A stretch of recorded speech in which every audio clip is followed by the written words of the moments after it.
dimaafkan darah yang seperti itu. Apalagi hewan-hewan yang pokoknya ada darah seperti itu dimaafkan kita memakannya. Kemudian poin yang keempat, taharatul madhkurat. Hewan-hewan yang kita makan tadi berarti dia suci. Dia adalah tidak najis untuk kita makan. Buktinya halal. Kalau dia najis tak halal, haram. Tapi karena dia boleh kita makan, dia suci untuk kita makan. Kalau kita makan, Bapak Ibu tak perlu membersihkan bekasnya dengan cara membersihkan najis. Kenapa? Dia halal, dia suci. Jadi apa buktinya bahwa dia suci? Ini disebutkan di bab thaharah. Para ulama kalau menulis hadis ini di bab thaharah ditulis oleh ulama. Maka dibahas aspeknya suci atau tidak, ditulis oleh para ulama di bab thaharah, menunjukkan bahwa kalau kita makan maka dia suci, bekasnya tidak perlu dibersihkan seperti membersihkan najis. Yang sudah kita bahas pertemuan sebelumnya, bagaimana bekas kalau jilatan kucing, bagaimana bekas jilatan anjing, jilatan babi. Yang ini tidak perlu dibahas seperti itu. Kenapa? Dianya suci. Baik, sampai sini ada pertanyaan? Karena kita pindah hadis berikut, pembahasannya sudah beda. Silakan, ada pertanyaan. Silakan Bapak.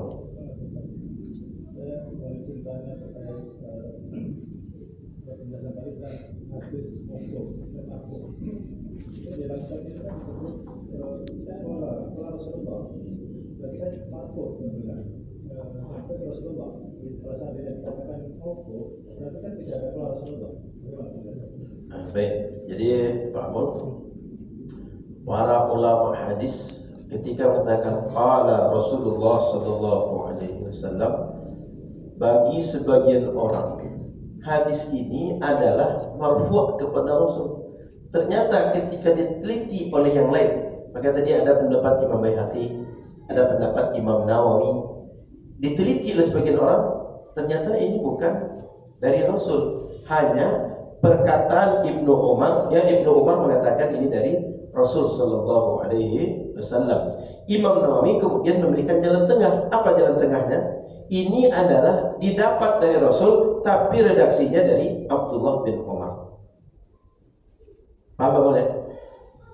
Kesan dari ucapan Ibnu Umar, ia mengucapkan Rasul, sabdanya Rasul. Tapi rupanya ketika diteliti lebih lanjut, Rasul tak mengucapkan itu. Ibnu Umar yang mengucapkan itu, tapi dinisbahkan kepada Rasul.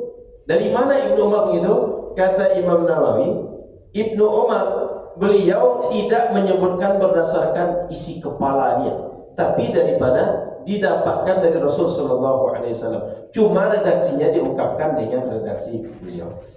Kira-kira begitu Pak. Artinya dari berapa orang yang menilai hadis, yang satu menilai, oh si fulan mendengar langsung dari Rasul. Sama kayak kita pengajian ini, Pak Mul dengan langsung saya menjelaskan.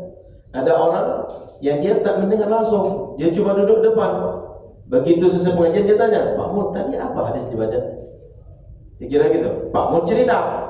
Pak Mul ketika cerita itu membahasakan dengan redaksi beliau. Tapi sampainya dari orang itu ke bawah, seakan saya mengatakan seperti yang Pak Mul sampaikan ke dia. Dikira begitu nalarnya Pak Mul. Cukup. Ada lagi yang lain? Pak, Silakan Pak. tadi masalah darah Pak. Baik. Kalau ikan itu kan halal bangkai ya, tapi bagaimana dengan ikan hidup yang darah? Misalnya ikan itu langsung kita tokok, kita bakar, masih berdarah kita makan, halal atau apa? Jadi kalau kita kaji seperti itu, bagaimana dengan ikan yang sengaja kita bunuh, yang sengaja kita matikan? Yang mati tidak dengan cara kita bunuh saja halal, apalagi yang kita sengaja potong Pak. Kira gitu Pak.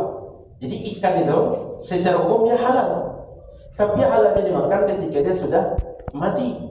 Bagaimana cara menjadikannya halal? Disembelih ikan tadi, dipotong ikan tadi.